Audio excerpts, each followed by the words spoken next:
I'm Carol Woolton and I'm the jewellery editor of British Vogue.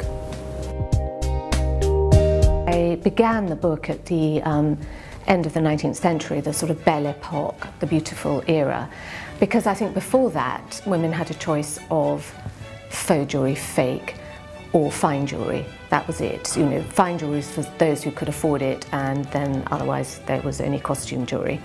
And then gradually this has become changed to the point where it's almost become a reverse, that the fine jewellery almost looks, it's designed with such a free hand and with such sort of experimental ideas and new stones that you almost look at a fine piece now and not know if it's costume or real.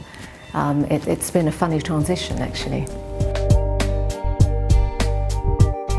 And there were a few people, so it wasn't like I was out there on my own, there was a few people that I think that were, in their own ways, were breaking down the boundaries, and I think this was where, you know, someone like Carol as a writer has been, you know, she said I was there sort of breaking the rules, but she was writing about it early as well, because, you know, it wasn't, not everybody was doing that. You know, you've always been interested, haven't you, in the link of fashion and jewellery, and I know in your book you've sort of brought all that together. And that's a story that, you know, not everybody knows. Yeah. And I think that, you know, like I say, it's without all that being broken down, brands like the Stephen Webster brand and the others that are, you know, are doing something similar wouldn't have been able to grow.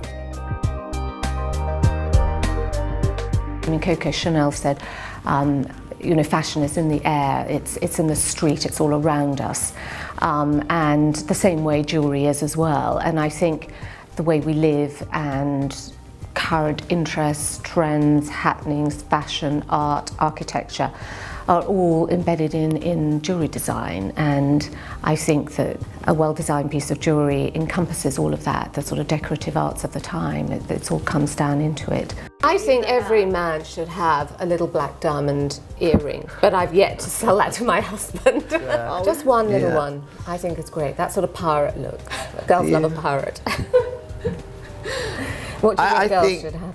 Well, I think we said it already. I think like you'll have a pair of earrings that are your earrings that you would wear when you, the same way as you'd have your little black dress. Maybe you know? A pair of hoops, a pair of gold hoops. Yeah, a pair of hoops. Yeah. They're kind of essential things that you kind of go back to. Yeah. You know, there's been a massive amount of creative jewellery, and I think sometimes that can get forgotten quite easily, and well, especially for regular people, you know, unless you've got an interest in jewellery, you don't know about it.